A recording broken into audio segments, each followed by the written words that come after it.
whether consciously or subconsciously, we learn from our mistakes. Look, if you're going to farm and you stumble on a piece of root on the way, trust me, you're not going to stumble on that root twice. That's learning.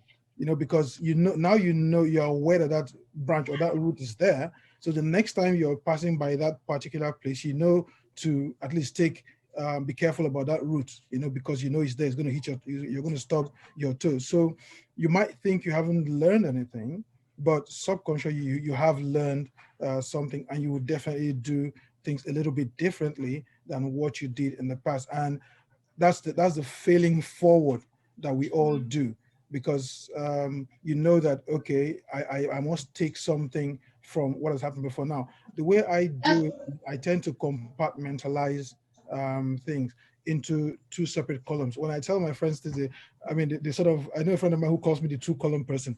And the way I do it is, the two columns are: one, the things I can control, the things I cannot control.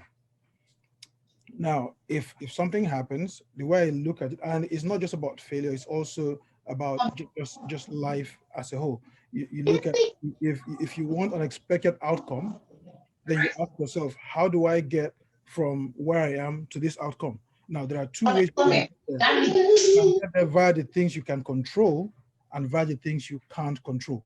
So for the things you can control, you do everything you can to control that, and do everything you can to get that outcome. And then the part that you can't control, just like writing an exam, for instance, you want to get an A in your exam, right? So what are the things you can control? The things you can control is you study hard, you do everything you need to do, you write the exam and try to ace it. Now, the part you can't control is who is assessing that paper. And there's absolutely nothing you can do about it. So now, when you get to the point of the things that you can control, then you study as hard as you can, you do every assignment you need to do, you work as hard as possible, and then when you get into the exam, you try to make sure you can at least answer as many questions correctly as you can. Now, after that point, once you turn in your paper, there's absolutely nothing else you can do. Now, you have two choices. You can either go to bed and cry about, oh, I could have answered this question better, I could have done this better, I could have done that better.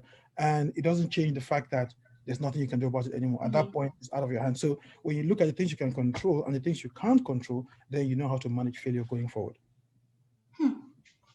That's actually very, very informative and educational. I will for sure be using the two columns myself.